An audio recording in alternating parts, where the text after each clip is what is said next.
तो पिछली जो हमारी क्लास रही थी उसके अंदर में आपने एटम के जितने भी चैप्टर्स थे, जितने भी हमारे पास में इंपॉर्टेंट लेक्चर्स बनते थे या टॉपिक्स बनते थे, वो सारे हमने वहाँ पर स्टडी कर लिए हैं।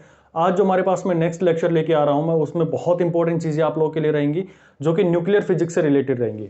अगर किसी ने भाई एटम वाला लेक्चर नहीं देखा है तो ये उसी के साथ में कोरिलेट होता हुआ चलेगा, तो प्लीज़ आप उसमें जाके अपना जो लेक्चर वो पूरा देख के आइएगा, तभी इस लेक्चर को देखने का कोई फायदा मिलेगा आप लोगों को, क्योंकि चीज़ें जो है वहाँ से जुड़ते हुए मेरे पास में निकलने वाली है।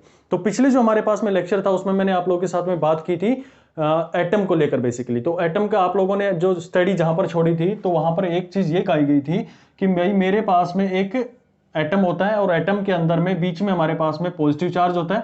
सिर्फ ये बोला गया था कि वहां पर क्या होता है, एक पॉजिटिव चार्ज होता है और बाहर जो इलेक्ट्रॉन होते हैं वो उसके अंदर में रिवॉल्व कर रहे होते हैं एक पर्टिकुलर ऑर्बिट के अंदर में, जिसको बोर ने अपने पोस्टुलेट के साथ में उसको सेटिस्फाई भी किया था और फिर बाद में डी ब्रोई ने इन सारों का एक्सप्लेनेशन भी हमारे पास में दिया था। तो अब कहानी आई कि भाई चलो आप लोगों ने बोल दिया कि इलेक्ट्रॉन यहां पर मूव कर रहे हैं और ये पॉजिटिव चार्ज जो यहां पर रहा है, अब हम जो और डेप्थ में चलेंगे। पहले हमने न्यूक्लियस को पढ़ा, न्यूक्लियस के बाद में उसकी और डेप्थ में जा रहे हैं, हम उसके न्यूक्लियस के बारे में पढ़ेंगे। अब न्यूक्लियस में पढ़ने के बाद में फिर उसकी डेप्थ में जाएंगे, देखेंगे कि न्यूक्लियस के अंदर में क्या क्या हमारे पास में पार्टिकल्स होते हैं, कौन कौन से हमारे पास में इंपॉर्टेंट चीजें यहां पर निकल के आने वाले। तो भाई इलेक्ट्रॉन इसके अंदर में रिवॉल्व कर रहे हैं, ये रदरफोर्ड ने कहा था। अब देखो इसके अंदर में तो जब इस न्यूक्लियस को स्टडी किया गया, तो बहुत सारी थियोरेटिकल इसके अंदर में कंसेप्ट्स होते हैं, वो सारे आप लोगों को ध्यान में नहीं रखने। जनरली आप लोगों ने पढ़ भी रखे हैं, अपने 11th-12th क्लासेस के अंदर में पढ़ते हैं कि यहां पर क्या होंगे, तीन चीजें रहेंगी। एक मेरे पास में होता है भाई इलेक्ट्रॉन रहेगा, इलेक्ट्रॉन जो कि आप लोग पहले देख चुके हैं इसके बारे में।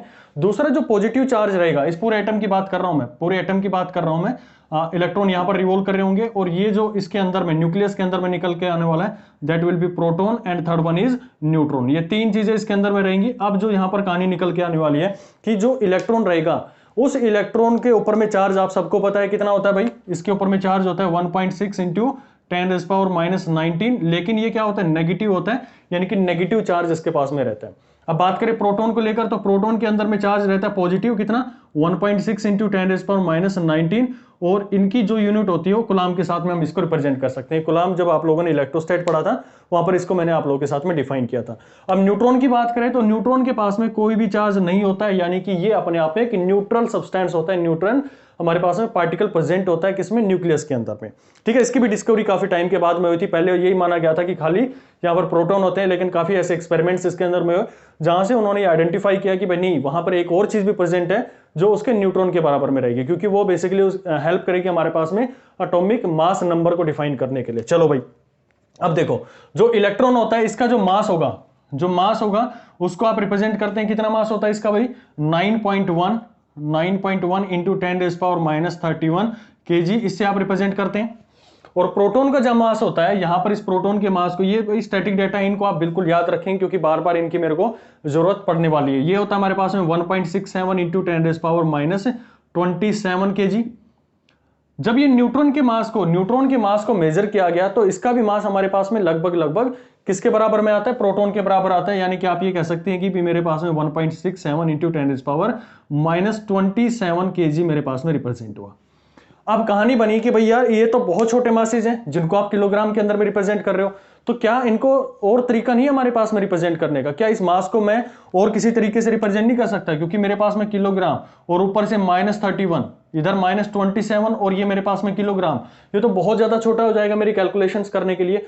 तो यहां पर एक तरीका निकाल के लाया गया कि भाई नहीं, इनको आप रिप्रेजेंट कर सकते हैं और वहां पर उसको दिया गया एटॉमिक मास यूनिट के नाम से हम इसको रिप्रेजेंट कर सकते हैं। अब वो एटॉमिक मास यूनिट क्या होती है उसको देख लेते हैं भाई। यहां से हमारी अप्रोच चलते हुए गई और हमने कहा कि नहीं, इनको हम रिप्रेजेंट कर सकते हैं एटॉमिक मास को, तो 1 AMU, यानी कि आप इसके एक छोटी और यूनिट बना सकते हैं जिसको आप एटॉमिक मास यूनिट के नाम से जानेंगे। भाई रेड नहीं दिख रहा, चलो ब्लैक यूज कर लेते हैं भाई। तो 1 AMU क्या होगा मेरे पास में, that will be equal to, जो मेरे पास में एक कार्बन एटम है, कौन सा, C12 का, C6H12, ये बताएंगे कैसे इसको रिप्रेजेंट कर सकते हैं। और इसको आपको डिवाइड करना होता है कितने से, 12 से आप इसको रिप्रेजेंट डिवाइड कर देते हैं। बेसिकली होता क्या है कि सारी कैलकुलेशन हाइड्रोजन के ऊपर में ली गई थी। हाइड्रोजन से पहले देखा गया कि भाई क्या हम उससे निकाल सकते हैं इसके मासेस को, नहीं निकाल पाए। क्यों? क्योंकि हाइड्रोजन जो होता है वो बहुत कम एलिमेंट्स हैं कंपाउंड है, ये एटम है जिनके साथ में रिएक्शन करता है या कोई कंपाउंड डेवलप करता है। लेकिन कार्बन एक ऐसा है कि वो आप उसको किसी के साथ में भी इन्वॉल्व करवा सकते हैं, चाहे नाइट्रोजन हो चाहे हाइड्रोजन हो, किसी के साथ में वो बॉन्डिंग कर सकता है। तो वो हमारे लिए इजी हो गया। वहां से हमने कहा कि भाई कार्बन के एटम को आप फाइंड आउट कर लो, और हाइड्रोजन जो हमारे पास में है उसका आपको पता होगा कि मेरे पास में कितना होता है, 1 होता है उसका, तो क्योंकि और कार्बन का मेरे पास में 12 होता है, तो जो आपका कार्बन का निकल के आएगा, हमें रिप्रेजेंट तो हाइड्रोजन की फॉर्म में करना है सारा, तो जो यहां पर उसका मास निकल के आया है उसको 12 से डिवाइड कर दोगे तो आपके पास में हाइड्रोजन का मास आ जाएगा। इसलिए कहा जाता है कि इसके 1/12 से इसको डिवाइड कर दिया जाता है।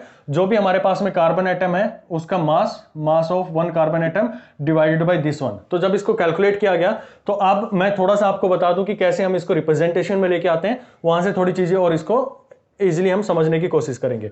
देखो, कोई भी हमारे पास में एटम होता है ना, उसको हम रिप्रेजेंट करने के 2 तरीके होते हैं।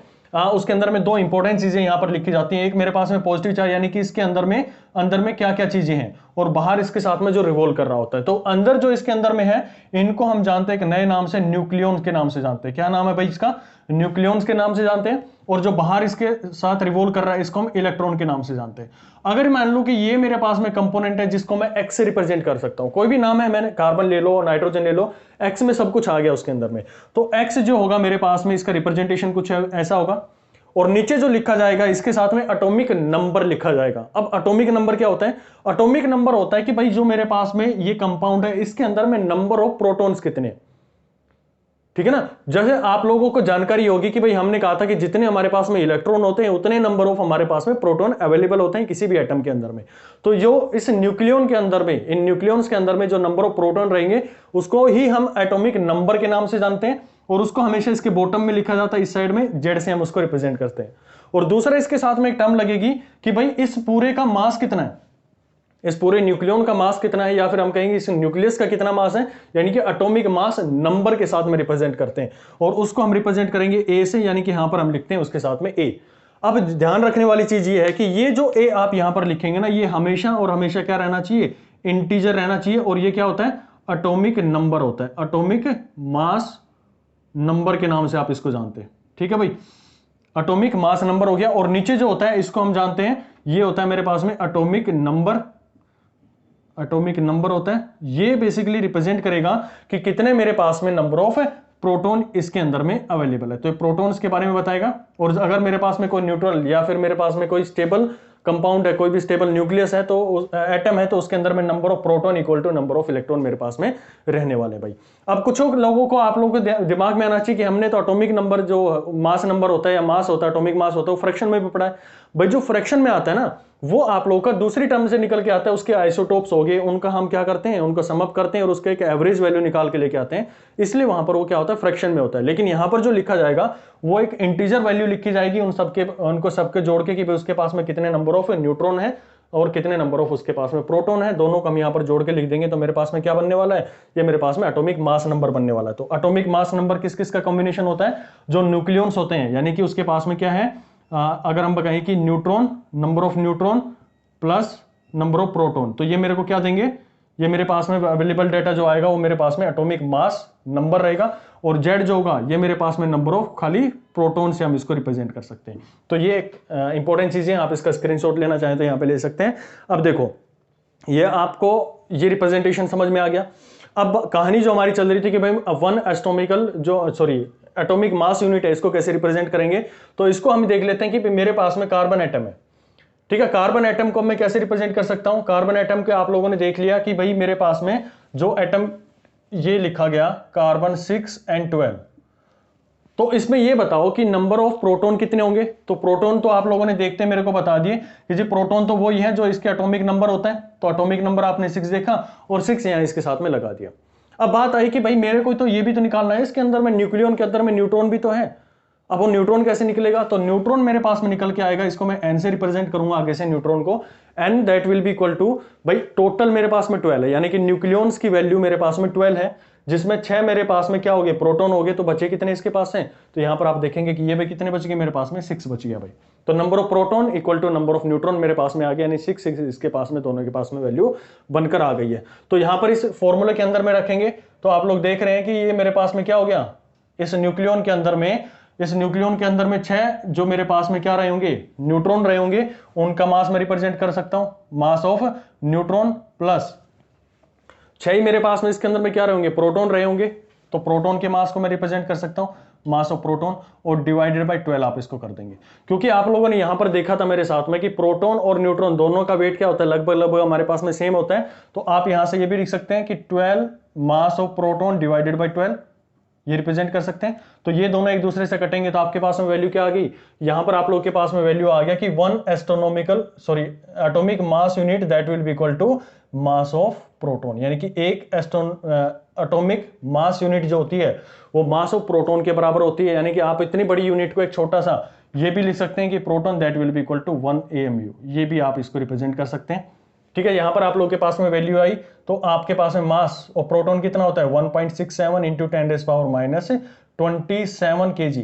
तो आपको ये याद रखना है कि आगे जब हम मास डिफेक्ट वगैरह पढ़ेंगे तो ये वैल्यू बहुत इंपॉर्टेंट आप लोग के लिए बनने वाली है, ये डेटा आप लोग को ध्यान रखना है।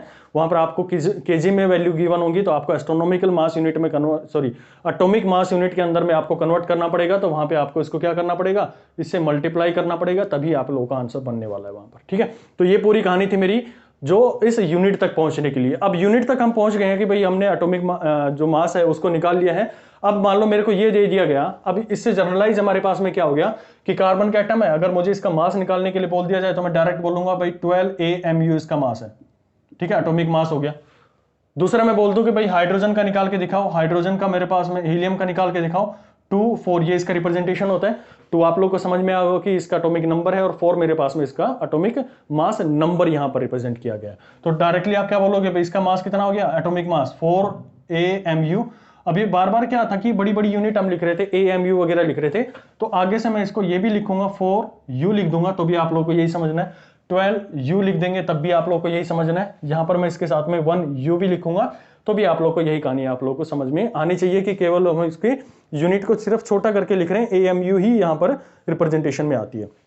अब देखो, अभी थोड़ी देर पहले मैंने आप लोगों से कहा कि भाई जो हमारे पास एटॉमिक मास होगा या ये इसके पास में ये जो वैल्यू है ये हमेशा इंटीजर होती है। अब ये इंटीजर होती है तो लेकिन हम कई बार कैलकुलेशन करते हैं, जो हमारी क्लोरीन गैस है उसके लिए कैलकुलेशन करेंगे, कैल्शियम होगा उसके लिए कैलकुलेशन करेंगे, तो कई बार हमारे पास में एटॉमिक मास जो है वो फ्रैक्शन में आ जाएगा। अब ये फ्रैक्शन में आ क्यों रहा है, अब फ्रैक्शन में आता है क्योंकि यहां पर इसके 3 तरह के अलग तरह के कंपाउंड्स इसके अंदर में, यानी उनके कंपाउंड तो हमारे पास में सेम रहेंगे लेकिन उनकी जो एटॉमिक मासेस होंगे वो हमारे पास में अलग अलग हो जाएंगे। एक ही कंपोनेंट होगा, चाहे कार्बन है, कार्बन के अलग अलग टाइप्स यहां पर आ जाएंगे और सबकी जो उनकी एवरेज होगी जब वहां पर जोड़कर हम लिखेंगे तो उनके पास में जो वैल्यू है उसकी एटॉमिक मास की है वो मेरे पास में क्या आ जाती है, फ्रैक्शन में आ जाती है। अब वो अलग अलग तरह के कंपोनेंट्स क्या क्या हो सकते हैं, 3 तरीके से हम उनको डिफाइन करते हैं। पहला मेरे पास में होता है आइसोटोप, दूसरा होता है आइसोबार और तीसरा होता है आइसोटोन। देखते हैं उनके एग्जांपल्स क्या क्या हैं और उनको कैसे हम रिप्रेजेंट कर सकते हैं। ठीक है भाई, इसका स्क्रीनशॉट ले लो, लेना है तो आप लोगों को जल्दी से। चलो भाई, ले लिया होगा। अब आगे बढ़ते हैं। 3 इंपॉर्टेंट चीज, आइसोटोप। सबसे पहला आइसोटोप बात करें तो आइसोटोप वो होते हैं जिनके अंदर में जिनका एटॉमिक नंबर तो हमारे पास में सेम होता है लेकिन उनके एटॉमिक मास जो होते हैं वो हमारे पास में डिफरेंट होते हैं। ये चीजें बहुत जरूरी हैं क्योंकि आगे जो इंपॉर्टेंट चीजें आने वाली है ना, atomic mass number mass defect या इक्विवेलेंट मासेस को लेकर, तो ये सारी कहानी यहीं से होकर जाएगी। ये आप लोग का बेस तैयार नहीं हुआ ना तो आपको आगे चीजें समझ में नहीं आएंगी। क्या हमारे पास में रेडियो एक्टिविटी होगा, फ्यूजन होगा, फ्यूजन होगा, तो वहां पर आप लोग को कंफ्यूजन क्रिएट हो जाएगी। तो भाई इस लेक्चर को बहुत अच्छे से देखना, चीजें पढ़ रखी है आप लोगों ने, बस मैं सिर्फ क्या कर रहा हूं, उनको अनकवर कर रहा हूं। आप लोगों के दिमाग में जो जम गई है ना, कवर हो चुकी है, उनको अनकवर करने की यहां पर कोशिश की जा रही है। देखो मेरे पास 2 कंपोनेंट है, ये मेरे पास C6 और 12 मैंने लिख दिया और C6 और 14 यहां पर मैंने इसके साथ में लिख दिया। दूसरा मैं कंपोनेंट यहां पर आप लोगों के लिए लिख रहा हूं, छोटी छोटी कहानियां हैं, कहानी पढ़ते चलो बस, आप लोगों को समझ में आ जाएगी। ये 7 और ये 14 लिख दिया मैंने, यहां पर मैं इसके नाइट्रोजन होता है 7, ये नाइट्रोजन कर दिया मैंने। और थर्ड मेरे पास में आ गया C, इसका कौन से कंपोनेंट ले, 14 ले लेते हैं और यहां पर मैं ऑक्सीजन ले लेता हूं 8 और 16 यहां पर आ गया। चलो भाई अब इसकी कहानी देखो जल्दी जल्दी। इसके अंदर मैं बताऊं मेरे को एटॉमिक नंबर कितना है 6, इसका भी एटॉमिक नंबर कितना है 6, दोनों का एटॉमिक नंबर मेरे पास में 6 आ गया। लेकिन जब हम इसके एटॉमिक मासेस के बारे में बात कर रहे हैं तो ये क्या हो गया, डिफरेंट हो गया। यानी कि कंपोनेंट तो हमारे पास में सेम था, उनके एटॉमिक नंबर भी सेम थे, लेकिन उनके एटॉमिक मासेस जो है, एटॉमिक मास नंबर जो है वो मेरे पास में अलग हो गए। तो ये मेरे पास में क्या बन जाते हैं, इनको हम जानते हैं आइसोटोप के नाम से, आइसोटोप के नाम से हम इनको जानेंगे। आप ये भी देख सकते हैं कैसे याद रखने का तरीका भी, थोड़ा एक ट्रिक यहाँ पे यूज कर सकते हैं कि बेस इनका ठीक है लेकिन क्या हो रहे हैं, इनके टॉप जो है वो चेंज हो रहे हैं। तो आइसोटोप, टॉप इसका क्या हो गया, चेंज हो रहा है। बस ठीक है, इतने से याद रखना चाहो तो रख सकते हो। चलो भाई नेक्स्ट हम बात करते हैं। ये मेरे पास में देखोगे आप कि इनके जो बेस हैं, ये बेस जो है वो वेरी कर रहे हैं, लेकिन इनके टॉप क्या है, सेम बने हुए हैं। यानी कि बार, हम इसको बोल सकते हैं नीचे वाले को हम बार के रूप में भी इसके साथ में रिप्रेजेंट कर सकते हैं।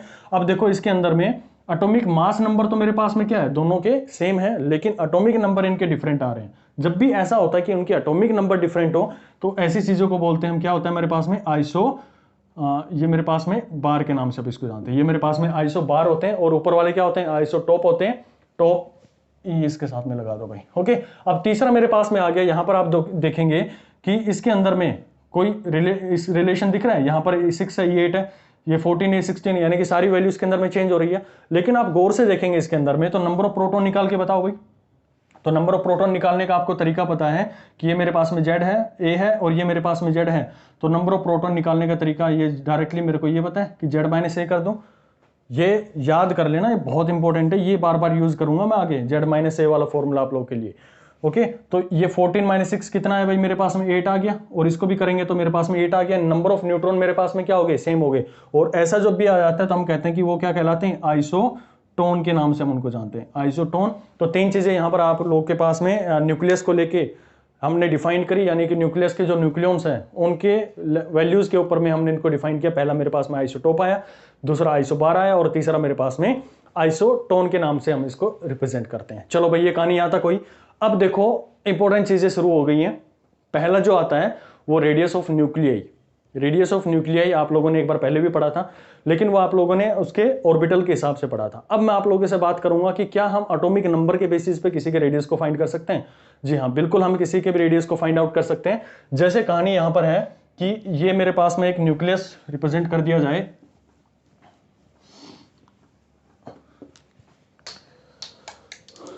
चलो जी, देखो ये मेरे पास में एक न्यूक्लियस, मैंने एटम रिप्रेजेंट किया, और यहां पर इसके साथ में एक न्यूक्लियस रखा हुआ है। मुझे इसका रेडियस फाइंड आउट करना है, और इस पर्टिकुलर एलिमेंट का जो एटॉमिक नंबर है वो A है। और A से आप समझ गए होंगे कि इसके अंदर में नंबर ऑफ प्रोटॉन कितने रहने वाले हैं, मेरे पास में A रहने वाले हैं। ओके भाई, अब इसका जो रेडियस होगा इस न्यूक्लियस का, तो ये रेडियस मैं बोल देता हूं, ये मेरे पास में R से मैं इसको रिप्रेजेंट करूंगा।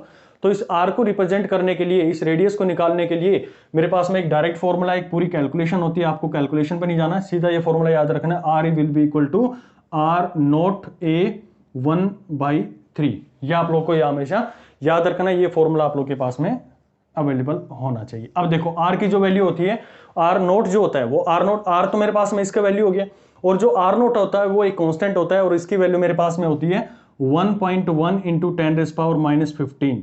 ये इसकी वैल्यू होती है, और इसके साथ में आपको एटॉमिक नंबर मल्टीप्लाई कर देना है, A that will be equal to 1/3, और ये R आप लोगों के पास में यहां पर निकल कर आ जाएगा भाई। ठीक है, तो ये आपके पास में रेडियस निकल के आ गया। जब भी आप लोगों से ये पूछा जाए in the form of atomic, जो एटॉमिक नंबर है, आप लोगों से बोल दिया गया कि भाई आप हाइड्रोजन और हीलियम के जो रेडियस है उनको कंपेयर करो, तो ये वैल्यू तो कांस्टेंट हो गई है। अब आपको क्या रखना है, सिर्फ उसके एटॉमिक नंबर की वैल्यू रखनी है। हाइड्रोजन का 1 एटॉमिक नंबर हो गया, और जो हमारे पास में हीलियम होगा इसका 2 हो गया, तो यहाँ पे 1 रखेंगे, दूसरी बार इसका 2 रख के देखेंगे, और इनकी कैलकुलेशन आप इजीली करके देख लेंगे। तो ये सारी कैलकुलेशंस आप उसके रेडियस को निकालने के लिए कर सकते हैं। अब कहानी आई कि थोड़ा सा हम आगे बढ़ते हैं, रेडियस अपने को पता लग गया। अब जो दूसरी चीज इसके अंदर में, वो इसकी डेंसिटी को लेकर हम कर लेते हैं। क्योंकि कोई बॉल है आपके पास में, तो आप ये भी तो देखेंगे कितनी जो बॉल है वो अपने पर यूनिट वॉल्यूम में कितना मास रखती है। ठीक है, कोई स्फीयर है तो वो कितना हमारे पास में मास रखता होगा। तो ये भी तो हमारे पास में 3D में अगर देखें तो मेरे पास में क्या बनने वाला है, एक स्पेरिकल बॉल टाइप में बनने वाला है। और स्पेरिकल बॉल में बनने वाला है, तो आपको डेंसिटी निकालने का तरीका बिल्कुल अच्छे से पता है। डेंसिटी निकालने का तरीका पता है कि rho that will be equal to mass per unit volume, यही होता है। मास पर यूनिट वॉल्यूम का मतलब समझो आप इसकी डेंसिटी का। मान लो मेरे पास में एक गिलास है, और उस गिलास के अंदर में मैंने 1 लीटर का मेरे पास में गिलास है, और उसके अंदर में मैंने क्या किया, मिट्टी भर दी भाई पहले। और मिट्टी जब मैं इसके अंदर में भरी तो मैंने देखा, और उसका जब मैंने मेजर किया तो लगभग मान लो कि मेरे पास में 1 kg आ गया। अब उसके अंदर में, उसी गिलास के अंदर में मैं 1 किलो 1 kg जो है उसके अंदर में आयरन भरना शुरू कर दिया। अब मैंने उसमें आयरन भरता चला गया, पूरा भर गया। अब उसको जो आयरन भरा मैंने, उसका मैं मेजर करता हूं कितना मैंने वजन डाला उसके अंदर में। फिर मैंने क्या किया, उसके अंदर में गोल्ड भरना शुरू कर दिया। तो गोल्ड भरना शुरू कर दिया उस पूरे गिलास के अंदर में, हाँ भाई गोल्ड भरना शुरू कर दिया, ठीक है ना। हाँ, तो गोल्ड भर दिया मैंने और उसको जब हमने देखा निकाल के तो उसका मास जब मैंने मेजर किया तो अलग लगा है। यानी कि गिलास मेरे पास में वॉल्यूम तो सेम था, उस गिलास का वॉल्यूम तो मेरे पास में सेम रहा, लेकिन जो मैं अलग अलग उसके अंदर में क्या कर रहा था, कंपाउंड डाल रहा था। पहले वाटर डाला मैंने, फिर उसको मैंने इसके अंदर में आयरन डाल के देखा, फिर मैंने उसके अंदर में गोल्ड डाल के देखा। तो आपने देखा कि अलग अलग उसके मासेज आएंगे जब उसको मेजर किया जाता है, तोल कर देखते हैं या फिर किसी कांटे के ऊपर उसको देखते हैं, वेइंग मशीन के ऊपर में देखते हो, तो हम देखते हैं कि तीनों के मासेज हमारे पास में डिफरेंट आ गए।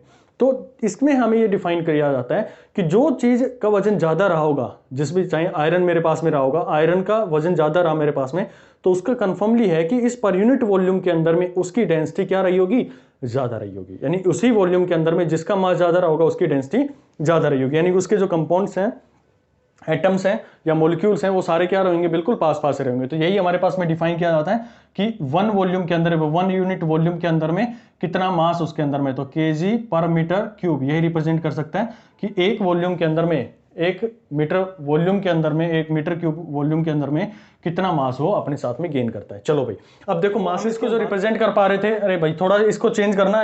एटॉमिक हमने क्या बोला था, ये एटॉमिक जो नंबर था, एटॉमिक नंबर नहीं हमारे पास में, एटॉमिक मास से हम इसको रिप्रेजेंट कर सकते हैं, एटॉमिक मास नंबर से हमने इसको रिप्रेजेंट किया था। चलो भाई, तो एटॉमिक मास क्योंकि हमारे पास में जो कंपोनेंट होता है उसको हम रिप्रेजेंट करने का तरीका ये होता है इसके अंदर में जेड और ए से हम इसको रिप्रेजेंट करते हैं। जेड और ए मेरे पास में है, तो ए मेरे पास में एटॉमिक नंबर यहां पर रिप्रेजेंट करते हैं। तो यहां पर आप वैल्यू किसके रखेंगे, एटॉमिक जो नंबर है उसका, मास नंबर है वो यहां पर रखेंगे इसके अंदर में, और दूसरे के अंदर में इसको रखेंगे। तो यहां से उसके कैलकुलेशन को फाइंड आउट कर लेंगे। ठीक है, थोड़ा कंफ्यूजिंग होता है, तो यही चीज मैं आप लोगों को समझाने चाह रहा था कि हाँ, कुछ भी इसके अंदर में अगर थोड़ा सा भी आप लोगों ने ध्यान भटक गया तो आप लोग समझ पा रहे हैं कि गलती होने के चांसेस वहां पर जाते हैं। ओके, यहीं पर इसीलिए थोड़ा सा आप लोग को ये चीज डाली गई है इसके अंदर में। चलो भाई, अब आप लोग को समझ में आ गया, क्लैरिटी आ गई होगी कि भाई मेरे पास में ए जो होता है वो मेरे पास में एटॉमिक नंबर से भी हम रिप्रेजेंट कर सकते हैं। आप लोगों ने पूरा पढ़ लिया और आपने हाँ में हाँ भी मिला दी उस चीज को लेके। ठीक है, अब थोड़ा सा आप रिवाइंड करो कि हाँ, क्या आप लोगों ने सही सोच रहे थे उस समय। चलो कोई दिक्कत नहीं, अब आप लोगों को बिल्कुल क्लैरिटी आ गई होगी कि यहाँ पर मेरे पास में एटॉमिक नंबर यहाँ पर रिप्रेजेंट किए जाते हैं, एटॉमिक मास नंबर यहाँ पर रिप्रेजेंट किए जाते हैं। चलो भाई, अब मास में इसका फाइंड आउट करूं तो मास को रिप्रेजेंट करने का तरीका क्या होगा, मेरे पास में ए इसके नंबर ऑफ न्यूक्लियंस होंगे, ए नंबर ऑफ न्यूक्लियंस होंगे, यानी कि उसके अंदर में कितने नंबर ऑफ प्रोटॉन है प्लस में नंबर ऑफ न्यूट्रॉन, दोनों को मिला दिया, और उसका मास जो आएगा वो 1.67 इंटू 10⁻⁻, कितना आएगा भाई, 27। इससे आप मल्टीप्लाई कर दोगे तो टोटल मेरे पास में न्यूक्लियॉन्स का मास यहां पर निकल कर आ जाएगा। नीचे मेरे पास में वॉल्यूम रिप्रेजेंट करना है 1/3 इंटू में पाई आर क्यूब, ये वॉल्यूम होता है एक स्फीयर का। तो आर की वैल्यू कहां से आ जाएगी, आर की वैल्यू यहां से आप रिप्रेजेंट इसको कर सकते हैं। और जब ये पूरा कैलकुलेट करेंगे आप लोग तो आपके पास में जो वैल्यू आने वाली है इसकी, तो ये वैल्यू आप लोग के पास में किसके टर्म में निकल के आएगी, ये मेरे पास में 10⁻17 केजी की फॉर्म में मेरे पास में रिप्रेजेंट होकर आएगी। 10⁻17 केजी पर मीटर क्यूब, इस फॉर्म में आप इसको रिप्रेजेंट करेंगे। तो ये मेरे पास में देख सकते हो आप कि 1 मीटर क्यूब के अंदर में कितना वॉल्यूम, ये कितना वजन अपने पास में रखता है। लेकिन क्या एक्चुअल में जो हमारे पास में न्यूक्लियस है वो इतना भारी होता है, आंसर इज नो। क्यों, क्योंकि वहां पर जो पूरा एटम जो हमारे पास में हम कंसिडरेशन में लेके चले, तो एटम के अंदर में बहुत सारा एम्प्टी स्पेस होता है, जिसके कारण में ये पूरा वजन वो नहीं रखता है, इतना मास उसके पास में नहीं रहता, इसलिए इतनी डेंसिटी उसके पास में नहीं रहती है।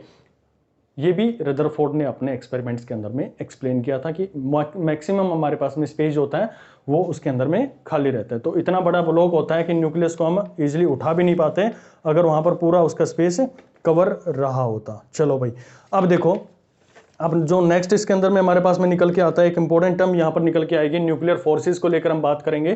कि आप लोगों ने ये देख लिया कि जो न्यूक्लियन यहां पर है, प्रोटॉन भी उसी के अंदर में बैठे हुए हैं जो न्यूक्लियस हमारे पास में, लेकिन उनके बीच में जो फोर्सेज हैं वो ऐसे फोर्स लग रही हैं, उनके अगर प्रोटॉन है, सेम चार्जेस होंगे, उनके बीच में रिपल्सन का फोर्स होगा, लेकिन फिर भी वो इसी के अंदर में पैक्ड है, ना वहां से बाहर निकल पा रहे हैं। आखिर ऐसा कैसे पॉसिबल है, न्यूट्रॉन है, बेसिक उनके ऊपर में चार्ज नहीं है, लेकिन फिर भी उनके पास में क्या होगा, फिर भी वहां पर आराम से वो बैठे हुए हैं, कहीं भी भाग नहीं पा रहे हैं। तो ऐसा क्या आ गया कि वहां पर वो उससे बाहर निकल नहीं पा रहे हैं।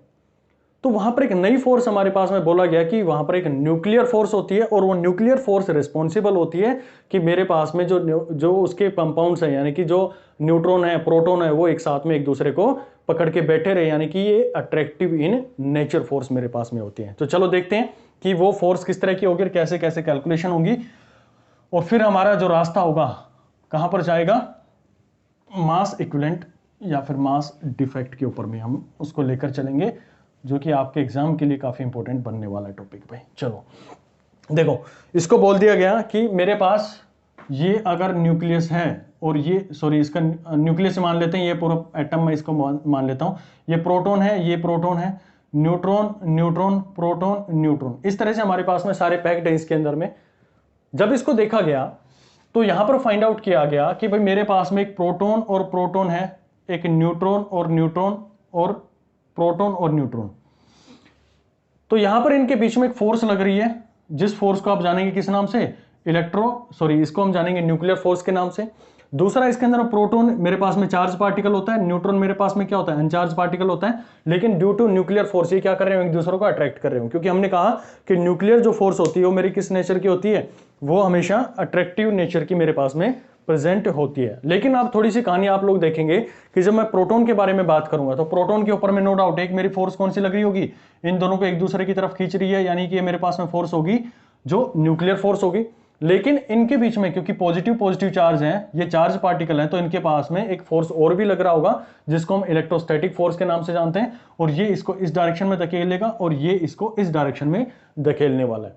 ओके, तो यहां पर हमारे पास में जो कंफर्म निकल के आए कि भाई ये फोर्स इस पे जो लग रही है और ये फोर्स इस पे जो लग रही है, उनकी वैल्यू ज्यादा होगी as compare to proton proton के बीच में जो लग रही है। क्यों भाई, क्योंकि आप समझ पा रहे हैं इसके अंदर में कि जो प्रोटॉन के अंदर में एक एक्स्ट्रा फोर्स होगी, एक तरफ तो ऐसे खींचा जा रहा है और एक तरफ इस तरफ में खींच रहा है, तो उनका इक्विवेलेंट जो रहा होगा वही फोर्स यहां पर निकल कर आने वाली है। और यही हमारे पास में क्या रिस्पॉन्सिबल होती है, किसी भी एटम के अंदर में यही जो फोर्सेज होती हैं, जो न्यूक्लियर फोर्सेज होती हैं, यही रेस्पॉन्सिबल होती हैं उसको किस स्टेट में रखने के लिए, स्टेबल स्टेट में रखने के लिए न्यूक्लियर फोर्स ही हमारे पास में रेस्पॉन्सिबल होती है भाई। चलो भाई, अब कहानी आई हमारे पास में, जो निकल के यहां से आ रहे थे वो अब आया मास डिफेक्ट को लेके। इंपॉर्टेंट टॉपिक है, ध्यान से सुनना इस चीज को।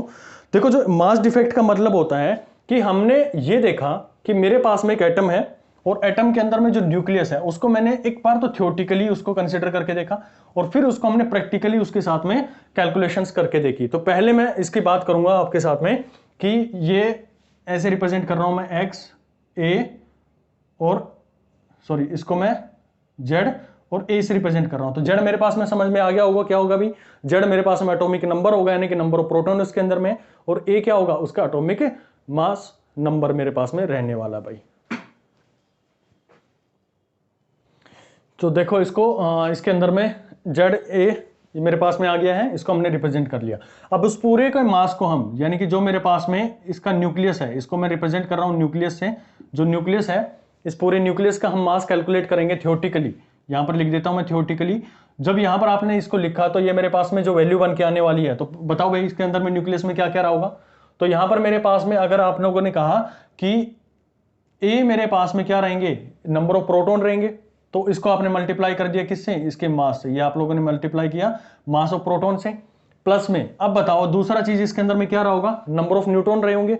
न्यूट्रॉन की वैल्यू कैसे फाइंड आउट करते हैं, तो जो आपके पास में आया भाई, इसको बार बार ये लिखा जा रहा है, ये जेड आप इसको रिप्रेजेंट कर लो। जेड से हम, यही कंफ्यूजन हो जाता है, एटॉमिक नंबर के ए से हम रिप्रेजेंट कर देते हैं तो दिमाग में वही चीजें चलती रहती हैं। तो आप ध्यान रखना कि जेड मेरे पास में यहाँ पर लिखा जाएगा इसके अंदर में। दूसरा मैं बात करूं कि इसके एटॉमिक जो न्यूट्रॉन रहा होगा, न्यूट्रॉन को कैसे फाइंड आउट करेंगे। टोटल मेरे पास में ए है और उसमें से जेड माइनस कर देंगे, टोटल एटॉमिक नंबर मेरे मास नंबर है वो मेरे पास में ए है, यानी कि इस पूरे की वैल्यू मेरे पास में ए है, उसमें जेड मेरे पास में प्रोटॉन है, तो मेरे पास उनको माइनस करेंगे तो निकल के कितना आएगा, नंबर ऑफ न्यूट्रॉन निकल के आ जाएंगे। ये नंबर ऑफ न्यूट्रॉन है और इनका भी मास रहा होगा जिसको हम रिप्रेजेंट कर देंगे मास ऑफ न्यूट्रॉन से। इसको इसके साथ में कंफ्यूज मत करना है, न्यूक्लियस यहां पर लिखा गया है। अब जब ये कैलकुलेशन किया गया तो इसको देखा गया भाई थ्योरेटिकली तो आपके पास में ये आ रहा है, लेकिन प्रैक्टिकली आप लोगों को सोच कर देखो कि मेरे पास में पूरा एटम है और उस पूरे एटम का एक मास रहा होगा। अगर मुझे उसके न्यूक्लियस का मास निकालना है तो पूरे एटम के अंदर से, पूरे एटम के अंदर में तीन चीजें हैं, इलेक्ट्रॉन, प्रोटॉन और न्यूट्रॉन। और न्यूक्लियस में क्या क्या है, प्रोटॉन एंड न्यूट्रॉन। ठीक है, तो आप पूरे प्रोटॉन और न्यूट्रॉन का ये मास निकालना चाहते हैं तो क्यों ना आप पूरे इस एटम के अंदर से इलेक्ट्रॉन का मास माइनस कर दो। जब इलेक्ट्रॉन का मास जो है वो माइनस कर दोगे तो आपके पास में क्या बन जाएगा, खाली इसका जो न्यूक्लियस है उसका आप लोगों के पास में मास आ जाएगा। तो यही तरीका हमने यहां पर यूज किया इसको प्रैक्टिकली मेजर करने के लिए, मास ऑफ न्यूक्लियस प्रैक्टिकली तो यहां पर आप कहेंगे कि पूरे एटम का मास मेरे पास में कितना आया, m में इसे रिप्रेजेंट करूंगा हमेशा, बड़े m से इसको हम आगे से रिप्रेजेंट करेंगे, और ये इसको हम रिप्रेजेंट करेंगे माइनस कितने नंबर ऑफ उसके अंदर में इलेक्ट्रॉन रहे होंगे, जितना उसका एटॉमिक नंबर है, यानी कि जितने नंबर ऑफ प्रोटॉन है, अगर मेरा स्टेबल है और न्यूट्रल है तो उसके अंदर में जितने नंबर ऑफ प्रोटॉन है उतने नंबर ऑफ इलेक्ट्रॉन रहे होंगे, तो जेड उसके साथ में है, और इसको आप मल्टीप्लाई कर देंगे किससे, मास ऑफ इलेक्ट्रॉन से, ये मेरे पास में मास ऑफ इलेक्ट्रॉन निकल के आ गया, तो यानी कि जेड एम ई मेरे पास में आ गया। जब इन दोनों को हमने देखा, मेजर करके देखा, इसके ऊपर में क्वेश्चन भी करेंगे बहुत सारे हम नेक्स्ट क्लास के अंदर में, अभी सिर्फ आप लोगों को ये समझा रहे हैं कि कैसे आप लोगों को फाइंड आउट करना है। तो ये जब इनको मेजर किया गया तो इनके अंदर में मास डिफेक्ट आएगा, डेल एम के नाम से हम रिप्रेजेंट करेंगे, डेल एम से उसको रिप्रेजेंट कर सकते हैं, और ये मेरे पास में क्या डिफरेंस रहेगा, mass of nucleus theoretically, mass of nucleus practically. तो ये चीजें, ये पी से आप प्रैक्टिकली समझना भाई, टी से मैं थियोरेटिकली की बात कर रहा हूं, तो ये हम इसको कैलकुलेट करेंगे। अब थियोरेटिकली मास क्या होगा, जैसे आप लोग को बोल दिया गया कि भाई मेरे पास में जो एटम है उसके अंदर में मास ऑफ प्रोटॉन मेरे पास में 1 AMU है, AMU है, और मास ऑफ न्यूट्रॉन मेरे पास में 1 AMU, ये भी दोनों आप लोग को वैल्यू दे दी गई, ठीक है। और दूसरा आप लोगों को बोला गया, एक मैं क्वेश्चन इसके साथ में डिस्कस भी कर लेता हूं आप लोगों के साथ, आप लोग उसको फाइंड आउट करेंगे, जिसके अंदर में वैल्यूज आप लोगों को गिवन प्रोवाइड कर देता हूं मैं। हाँ, ये मेरे पास में है मास ऑफ प्रोटॉन और न्यूट्रॉन है, और इसकी 1 AMU लिखा है, और एक मेरे पास में कंपोनेंट दिए गए हैं, दो कंपाउंड मेरे पास में दिए गए हैं, X2245 ये मेरे पास में दिया गया है, और दूसरा मेरे पास में कंपोनेंट जो दिया गया है वो मेरे पास में Y यहां लिख देते हैं, Y4182 ये मेरे पास में कंपोनेंट है। इन दोनों के आपके मास डिफेक्ट फाइंड आउट करके देखने हैं। कैसे फाइंड आउट करेंगे, सबसे पहले आप इसका थियोरेटिकली फाइंड आउट करेंगे, और प्रैक्टिकली इसकी वैल्यूज आप लोग को गिवन है 44.96, इस वाले की गिवन है कि प्रैक्टिकली जब हमने देखा तो 44.96 है, और इसकी जब हमने फाइंड आउट करी तो ये वैल्यू मेरे पास में आ रही है 83.62 मेरे पास में इसका वैल्यू निकल के आएगा। तो ये दोनों आप लोग को फाइंड आउट करने हैं, पहले आप प्रैक्टिकली फाइंड आउट करेंगे। प्रैक्टिकली फाइंड आउट करने के लिए तरीका क्या होगा, इसमें से सबसे पहले आप क्या निकालोगे, प्रोसीजर मैं बता रहा हूं, करके आपको खुद के देखना है, और ये जो आएगा वो AMU, याद रखना इसकी जो रिजल्ट निकल के आना चाहिए वो मेरे पास में AMU के अंदर में निकालना है, ना कि किलोग्राम के अंदर में, ठीक है। ये भी वैल्यू आप लोग के पास में AMU के अंदर में ही गिवन है, AMU, और ये मेरे पास में एटॉमिक मास यूनिट के नाम से आप इसको रिप्रेजेंट कर रहे हैं। चलो भाई, पहला क्या करेंगे, इसका थियोरेटिकली निकाल के देखेंगे। तो थियोरेटिकली कैसे निकलेगा, नंबर ऑफ प्रोटॉन निकालो। नंबर ऑफ प्रोटॉन क्या होंगे, यानी कि जितने उसके पास में नंबर ऑफ प्रोटॉन, यानी कि उसका जो एटॉमिक नंबर होगा 22। मास ऑफ प्रोटॉन कितना रहेगा, मास ऑफ प्रोटॉन आपको पता है 1.67 × 10⁻³ kg होता है, सॉरी -27 kg होता है, लेकिन वो केजी के अंदर में रिप्रेजेंटेशन था। मैंने कहा कि यहां पर वैल्यूज भी सारी आपको किस में लिखनी है, AMU में लिखनी है। तो मास ऑफ प्रोटॉन क्या आ गया मेरे पास में, AMU। ये मेरे पास में क्या है, यही तो उनका फायदा होता है, जो छोटी यूनिट हम बना लेते हैं उसका फायदा यही भी मिलता है अपने को, कि कैलकुलेशन बहुत इजी हो जाती है। -37 -32 -27 इनको करते फिर आप लोग उसको कंफ्यूज होते चले जाओगे। यहाँ पे क्या निकालेंगे, A - Z कहां से आएगा भाई मेरे पास में, A ये रहा और Z ये रहा, इन दोनों को माइनस करेंगे तो आप लोग के पास में क्या आ जाएगा, ये आ जाएगा, और Mn आप लोगों को गिवन था 1 AMU। इसकी वैल्यू पुट डाउन करेंगे और इसमें से आप माइनस करके देखेंगे, क्योंकि प्रैक्टिकली आप लोग को ये वैल्यू इसने प्रोवाइड कर दी है, इस वाले की प्रैक्टिकली आप लोग को प्रोवाइड कर दी है।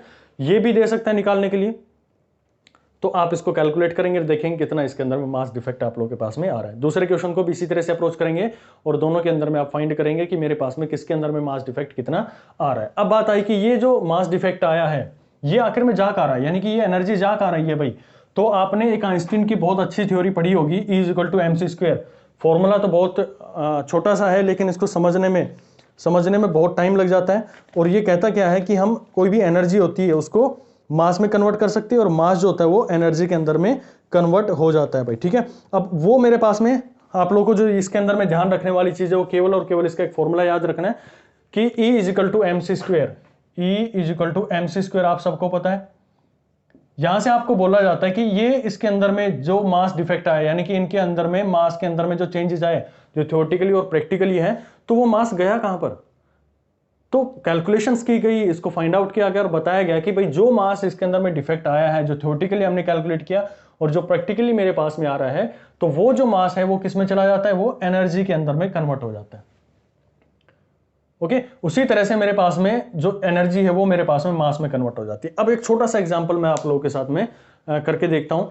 आप लोगों ने कैंडी खाई होगी, जो कैंडी आप लोग किसी मॉल वगैरह में गए होंगे तो एक डंडी होती है और उसके ऊपर में क्या कर रखा होता है, वो शुगर होती है बेसिकली, उसके ऊपर में लिपटी रहती है। अब किया क्या जाता है, एक छोटा सा शुगर का टुकड़ा लिया जाता है बिल्कुल उसके अंदर में, और वहां पर उसको बहुत तेजी के साथ में घुमाया जाता है। तो एक छोटा सा मास था और इतना घुमाया जाता है उसको कोई डेंसर होती चली जाती है। जो डेंसर था पहले वो मेरे पास में क्या हो जाता है, रेयरर होता चला जाता है।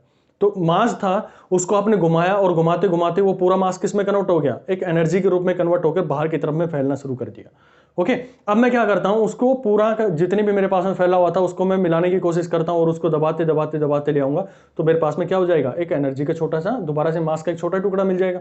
पॉसिबल नहीं है प्रैक्टिकली, लेकिन ऐसा माना गया।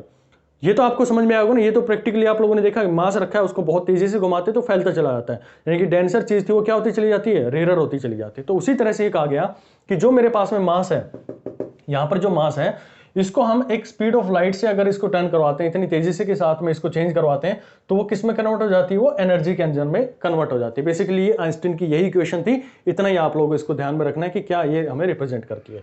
अब जो ये मास जो आया है, क्योंकि ये जो मास रहा होगा वो एनर्जी में कन्वर्जन के लिए हमारे लिए रिस्पॉन्सिबल होगा, तो ये मास कौन सा था, ये कहीं यही तो मास नहीं था कि हम डेल एम यानी कि मास डिफेक्ट की बात कर रहे थे, जो उसके अंदर में मास के अंदर में चेंज आया था, तो ये हमने रिप्रेजेंट कर दिया डेल एम इंटू में सी स्क्वायर। और ये जो डेल एम है ये किस में रिप्रेजेंट करना है भाई, ध्यान रखना इसको, ये मेरे पास में ए एम यू यानी कि एटॉमिक मास यूनिट के अंदर में ही आपका रिप्रेजेंट होना चाहिए, वरना आपका क्वेश्चन गलत हो जाएगा।